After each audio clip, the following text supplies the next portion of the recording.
ಇತ್ತೀಚೆಗೆ ಇದೇ ವರ್ಷ ವಿಧಾನಸಭೆಯಲ್ಲಿ ಒಂದು ಬಿಲ್ ಪಾಸ್ ಆಯ್ತು. ಈಗ ನಿನಗೆ 3,500 ಕೊಡಕ್ಕೆ ವಿರೋಧ ಮಾಡ್ತಾ ಇದ್ದಾರಲ್ಲ, ಅವರು ಎಲ್ಲರೂ ಒಂದು ಬಿಲ್ ಅನ್ನು ಪಾಸ್ ಮಾಡಿದ್ರು. ಏನ್ ಬಿಲ್ಲು ಅಂತಂದ್ರೆ, ಈ MLAಗಳ ಸಂಬಳ ಪಗಾರ್ ಡಬಲ್ ಮಾಡಿದ್ರು.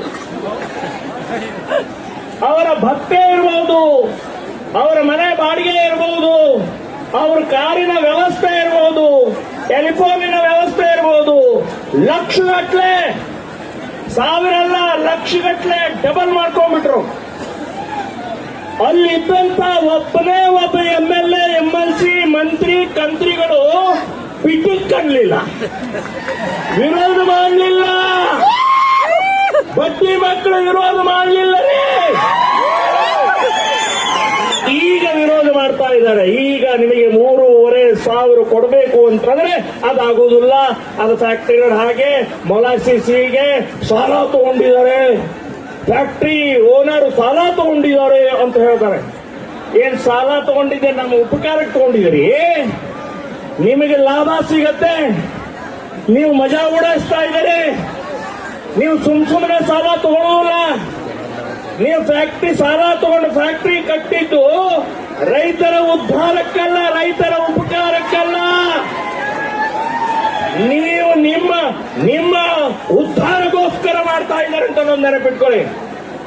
ಒಬ್ಬೊಬ್ರು ಹೇಗಿದ್ರಿ, ಎಲ್ಲಿದ್ರಿ, ಈಗ ಹೇಗಿದ್ದೀರಿ, ಯಾವ್ಯಾವ ಸಹಕಾರಿ ಸಂಘಗಳನ್ನ ಮುಳುಗಿಸಿದಿರಿ, ಯಾವ್ಯಾವ ಸಹಕಾರಿ ಸಂಘಗಳಲ್ಲಿ ಎಷ್ಟು ಸಾವಿರಾರು ಕೋಟಿ ತಗೊಂಡಿದ್ದೀರಿ, ಲೆಕ್ಕ ಕೊಡ್ಬೇಕಾ?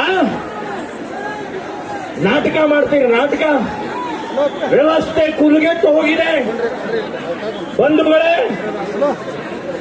ಈಗ ನಾವು ಬಹಳ ಎಚ್ಚರಿಕೆಯಿಂದ ಇರಬೇಕು. ನಾಯಕರ ಮೇಲೆ ವಿಶ್ವಾಸ ಇದೆ.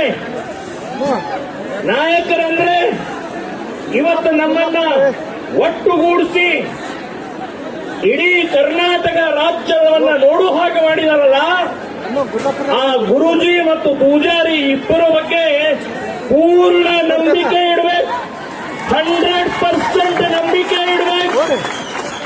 ಅವರ ಬಾವಿಗೆ ಬೀಳಂದ್ರೆ ಬೀಳ್ತೇವೆ ನಾವು, ಆದ್ರೆ ಅವ್ರು ಏನ್ ಹೇಳ್ತಾರೆ ಅದನ್ನು ಕೇಳ್ತೀವಿ ಅಂತನ್ನುವಂತ ವಿಶ್ವಾಸ ಇರಬೇಕು ವಿನಃ ಯಾವುದೇ ರಾಜಕಾರಣಿಗಳ ಮೇಲೆ ವಿಶ್ವಾಸ ಇಡಬೇಡ್ರಿ. ಬಹಳ ಚಲೋ ಮಾತಾಡ್ತಾರ ಅವ್ರು, ನಮಗೂ ಖುಷಿ.